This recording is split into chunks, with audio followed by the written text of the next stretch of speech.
Tugas rem, bojan, dan para petugas keretakan, para dokter, para guru, para ilmuwan, ya mereka-mereka lah pokoknya. Oke, sampai jumpa lagi di episode selanjutnya.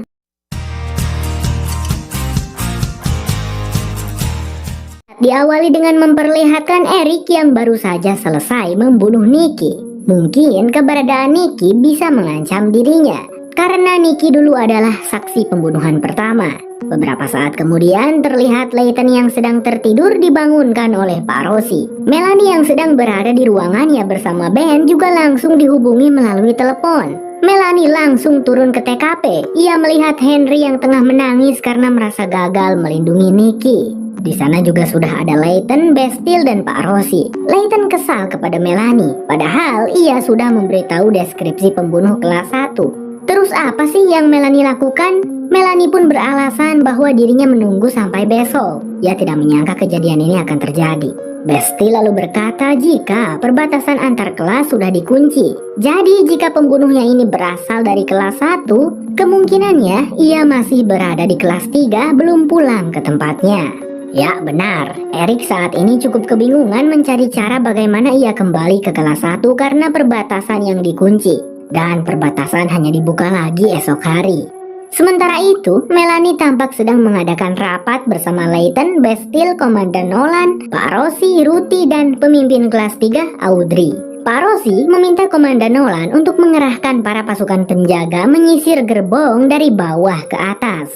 Melanie juga ingin para penghuni kelas 1 dibangunkan. Lalu Audrey mengajak Layton berbicara empat mata.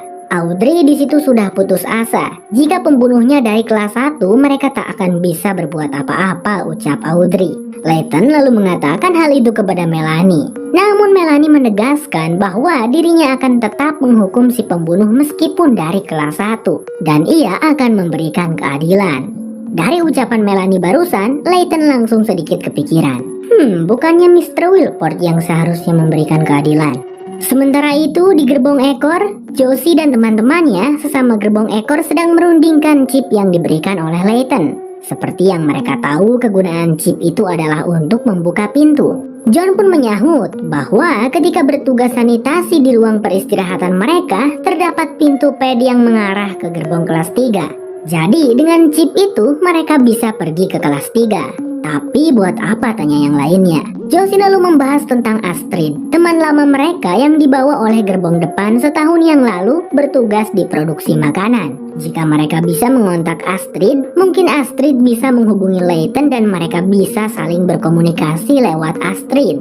Untuk menjalankan rencana ini, Josie pun mengajukan diri untuk menggantikan John bertugas sanitasi. Namun sebelum itu, seseorang membantu Josie mengikatkan chip itu di tangannya Josie. Tak lama kemudian, para penjaga memanggil untuk penugasan sanitasi. Josie pun langsung berangkat bersama kedua rekannya. Seperti biasa, dimandikan dulu lalu diberi baju ganti bertuliskan sanitasi. Kembali pada Layton yang saat ini tengah bersama Melanie dan mereka berdua mengunjungi gerbong pertemuan kelas 1. Di mana di sana sudah berkumpul semua penduduk kelas 1-nya. Mereka semua tampak tidak suka dengan kedatangan Layton. Namun tidak dengan LJ, anaknya Bu Lila yang kayaknya tertarik sama Layton. Di situ Layton dengan barbarnya mencicipi makanan-makanan para kelas 1 tanpa ada sedikit pun ragu. Sambil melihat satu persatu orang-orang di kelas 1. Layton pun menyadari bahwa Eric si bodyguard tidak ada di sana. Mereka lalu beralasan tidak mengundang pembantu. Namun LJ dengan jujur mengatakan bahwa ia belum melihat Eric karena semalam Eric tidak ikut pulang setelah acara pertunjukan selesai. Layton lalu berkata ingin memeriksa ruangannya Eric. Bulilah langsung menentang itu. No way, masuk ke gerbong kami jangan mimpi, kata Bulilah. Namun Melanie mengatakan Mr. Wilport mengizinkan Layton untuk memeriksa apapun selama penyelidikan. Bulilah lalu berkata ingin bicara langsung dengan Mr. Wilport. Melanie menyanggupinya. Ia mengambil telepon lalu melakukan panggilan. Melanie pun berpura-pura sedang berbicara dengan Mr. Wilport dan Ben dengan senang hati akan berpura-pura sebagai Mr. Wilport di sana. Mereka pernah melakukannya sebelumnya. Tapi di situ nyalinya Bulilah malah ciut dan tidak jadi ingin bicara dengan Mr. Wilport. Ya udah deh, bolehlah, kata Bulilah. Namun di situ Layton menatap Melanie dengan tatapan curiga. For the investigation, we will allow him in, but only if you accompany him. Kembali kepada Eric yang saat ini diam-diam memasuki sebuah kontainer penyimpanan yang dikunci rantai gembok, tapi Eric punya kuncinya. Eric pun bersembunyi di dalam kontainer itu. Sepertinya kontainer tersebut memang tempat persembunyiannya Eric, karena sudah disediakan lampu-lampu remang juga lilin-lilin. Tapi terlihat gelas di meja itu ada 2. Berarti Eric sering berduaan dengan seseorang di sana. Siapa ya? Singkat cerita, pagi pun telah tiba. Saat itu Josie dan 2 rekannya yang ditugaskan di sanitasi akhirnya diberikan istirahat selama 30 menit di ruang istirahat. Setelah penjaga pergi, langsunglah beraksi mereka. Josie segera bertukar pakaian menggunakan pakaian orang-orang kelas 3. Yap, John dan kawan-kawan sebelumnya telah mencuri pakaian itu dan menyembunyikannya di sana. Dengan menggunakan chip di tangan, Josie berhasil membuka pintu dan masuk ke gerbong kelas 3. Di sisi lain, saat ini Layton terlihat sedang menggeledah ruangannya Eric yang berada di gerbong apartemen milik keluarga Roger. Bulilah yang melihat itu tampak tidak suka. Sedikit cerita tentang Eric, dulunya dia adalah marinir dan kemudian direkrut oleh Roger menjadi pengawal pribadi. Tak lama kemudian, Layton pun menemukan sebuah alat aneh berbentuk huruf J. Rupanya itu adalah alat kait J untuk peternakan lebah. LJ mengaku Eric pernah menunjukkan alat itu kepadanya, dan LJ berpikir mungkin Eric mencurinya. Melanie memberitahu Layton bahwasanya dulu mereka memiliki peternakan lebah, tapi koloni lebah itu mati 3 tahun yang lalu. Jadi mereka menyimpan semua peralatan ternak lebah di sebuah kontainer. Layton bertanya di manakah kontainer itu, karena kemungkinannya saat ini Eric bersembunyi di sana. Melanie pun segera menghubungi Bastille untuk segera memeriksa kontainer tersebut. Balik lagi pada Josie, wanita itu berhasil bertemu dengan Astrid yang sedang sarapan di gerbong tempat makan. Astrid tampak terkejut melihat Josie. Namun Josie meminta Astrid untuk bersikap biasa, tapi dirinya sendiri malah terpaku dengan pemandangan di luar kaca jendela. Akhirnya Josie kembali melihat pemandangan dunia. Tak ingin berlarut dalam lamunan, Josie dengan berbisik menanyakan apakah Astrid tahu di mana Layton dan apa alasan Layton dibawa. Wanita itu lalu memberitahu bahwa Layton dijadikan detektif kereta dan sedang menyelidiki kasus pembunuhan. Oh, jadi gitu, ucap Josie. Josie lalu meminta Astrid untuk mencoba menghubungi Layton dan Astrid menjadi penghubung komunikasi antara Layton dan gerbong ekor. Untungnya Astrid bersedia. Lalu sebelum Josie pergi, Astrid memberikan jatah sarapannya untuk Josie, agar Josie bisa sedikit mencicipi makanan lain selain jeli hitam keras yang tidak enak itu. Josie langsung menyantapnya dan berterima kasih. Kembali kepada Layton yang saat ini hanya bertiga bersama LJ dan Melanie. Layton berusaha mencari informasi tentang Eric dari LJ, tentang bagaimana perilaku Eric selama ini, apakah pernah bertingkah agresif dan lain-lain. Tapi LJ beberapa kali mengalihkan topik pembicaraan, seperti tidak mau bicara apapun tentang Eric lebih jauh. Layton memberi isyarat pada Melanie untuk pergi dan Melanie menuruti permintaannya Layton itu. Setelah kepergian Melanie, akhirnya LJ mau jujur tentang hubungannya dengan Eric. LJ mengakui bahwa ia dan Eric sangat dekat. Sejak kecil, Eric selalu ada untuk LJ dan melakukan hal apapun untuk melindunginya. Eric pernah menyelamatkan LJ dan bahkan Eric pernah menyelamatkan seekor kucing yang sekarang menjadi piaraan mereka. LJ tidak tahu jika Eric seorang psikopat pembunuh, karena setahu dirinya selama ini Eric sangat baik kepadanya. Lalu, karena sepertinya LJ ini tertarik sama Layton, LJ pun menyalakan musik dan memberikan godaan mautnya kepada Layton. Namun untungnya Layton kuat iman. Petugas rem, Bastille dan Osweiler terjun ke lokasi tempat kontainer penyimpanan itu berada. Osweiler terlihat agak ketakutan karena mereka saat ini sedang memburu seorang prajurit profesional bersenjata api. Yang benar saja, kata Osweiler. Sampailah mereka di kontainer tersebut, namun tentu saja terkunci.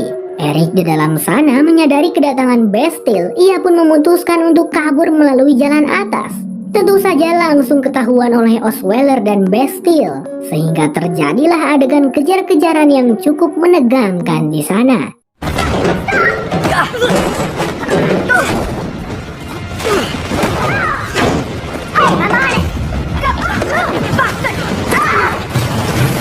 Sementara itu itu dua rekannya Josie yang berada di ruang istirahat bernama Santiago dan Aaron, mereka terlihat panik karena waktu istirahat tinggal 2 menit lagi tapi Josie belum datang. Namun untungnya tak lama kemudian Josie tiba di sana. Keduanya pun sangat lega. Segeralah Josie berganti pakaian lagi dengan pakaian sanitasi.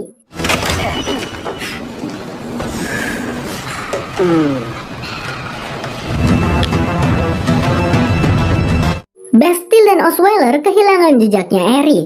Lalu tak lama kemudian Pak Rossi dan Komandan Nolan pun datang bersama para pasukan penjaga. Pak Rossi langsung memberikan perintah pada semua orang untuk mengosongkan tempat tersebut, serta menyuruh para penjaga untuk berjaga di pintu perbatasan. Namun tiba-tiba saja Eric muncul sambil menyandra seseorang yaitu Jinju. Penjaga pun membiarkan Eric pergi melewati pintu perbatasan dengan menggunakan chipnya Jinju. Bastille yang melihat sahabatnya dalam bahaya tanpa rasa takut langsung mengejar diikuti yang lainnya. Suasana saat itu sangat menegangkan karena adegan kejar-kejaran berlangsung cukup lama.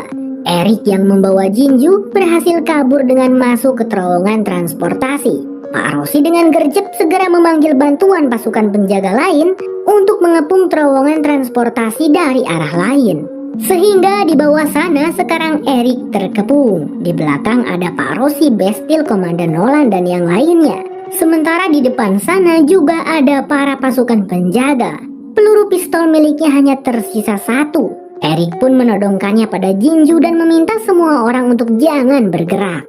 Akan tetapi posisi itu sama sekali tidak menguntungkan bagi Eric. Pada akhirnya ia pasti akan tertangkap. Menembak Jinju atau tidak menembak Jinju hasilnya akan tetap sama saja. Jadi Eric pun memutuskan untuk menembakkan peluru terakhirnya pada sesuatu di depannya. Entah apa itu teman-teman. Saat itu juga para pasukan penjaga langsung berlarian menyerang Eric. Eric dengan tangan kosong mencoba melawan mereka satu persatu. Tapi meskipun Eric jago bela diri, kalau keroyokan tetap saja kalah. Dengan sadisnya para penjaga membacoki pria itu berkali-kali sampai meninggoy di tempat. Rasain tak psikopat Eric? Pak Rossi segera menelepon Melanie untuk memberitahukan hal tersebut. Melanie pun langsung menyampaikan hal itu kepada keluarganya Roger. LJ yang mendengar itu tampak sangat bersedih dan menangis. Karena Eric yang sudah dianggap kakak olehnya sudah meninggoy. Di situ Layton seperti memberikan isyarat kepada Melanie untuk membawakan prajurit. Melanie sedikit bingung, tapi ia menurut saja dan membawakan 1 penjaga. Ruthie dan keluarga Roger kebingungan, buat apa tuh prajurit? Langsunglah Layton membeberkan semuanya. Eric hanyalah anjing yang menuruti perintah. LJ lah yang mengendalikan Eric untuk melakukan semua kejahatan itu. Jelas Layton. LJ ini adalah gadis yang psycho. Terbukti setelah mendengar itu, LJ langsung saja berusaha membunuh Layton. Namun Layton dengan mudah melumpuhkan gadis itu dan menyerahkannya pada penjaga. Kasus telah terselesaikan. Melanie lalu menyampaikan hal itu kepada para penumpang menggunakan siaran kereta. LJ saat ini dikurung untuk menjalani pengadilan nantinya. Mr. Wilport akan melakukan yang terbaik untuk keadilan Snowpiercer, ucap Melanie. Setelah itu, Melanie mengajak Layton untuk mengunjungi gerbong akuarium untuk merayakan keberhasilan Layton. Tempat itu sangat indah dan memanjakan mata sekali.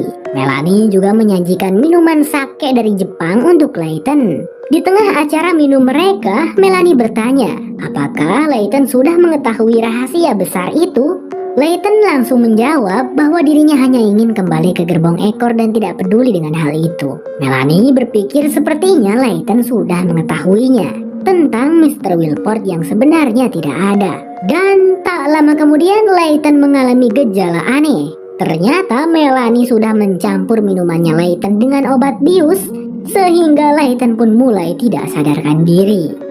Singkat cerita, di gerbong ekor ketika jam makan tiba dan makanan jeli hitam diantarkan untuk para penghuni gerbong ekor, Aaron mendapatkan sebuah pesan di makanannya dan langsung menemui Josie untuk memberitahukannya. Tentu saja itu adalah pesan dari Astrid.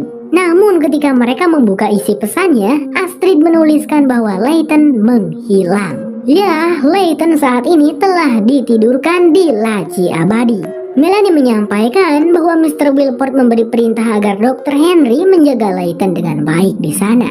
Siap bos, kata Dokter Henry. Dan Snowpiercer Season 1 episode 4 bersambung. Sampai jumpa lagi di episode berikutnya. Bye-bye.